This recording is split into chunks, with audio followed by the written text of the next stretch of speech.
কিভাবে আপনারা খুবই অল্প সময়ের মধ্যে তুলতুলা মচমচে ফ্রেঞ্চ ফ্রাই তৈরি করবেন। তাহলে চলেন দেখা যাক। হ্যালো এভরিওয়ান, আসসালামু আলাইকুম। সবাই কেমন আছেন? আশা করি ভালো আছেন। আমি আলুগুলো হালকা ভাপ দিয়ে নিলাম। ভাপ দিয়ে নেওয়ার পর এই যে আমি জরানি দিয়ে দিলাম। জরানি দেওয়ার পর আমি এখন দেখতেছিলাম যে আলুগুলো ভালো করে সিদ্ধ হয়ে ভাপ দেওয়া হয়েছে নাকি। ভাপ দেওয়া হয়েছে, হ্যাঁ।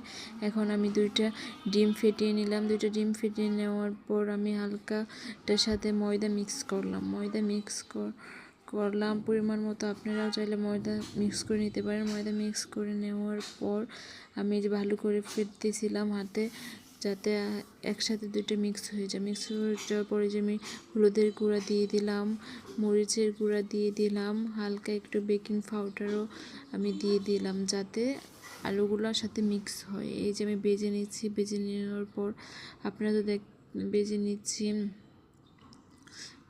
বেজে নেওয়ার পর এই যে আপনারা তো দেখতেই পারবেন কীভাবে সুন্দর মচমচা হচ্ছে। তাহলে আপনারাও এটা ট্রাই করে দেখতে পারেন। পরবর্তী কোনো ভিডিও যদি দেখতে চান তাহলে অবশ্যই আমাকে ফলো দিবেন। আল্লাহ হাফেজ।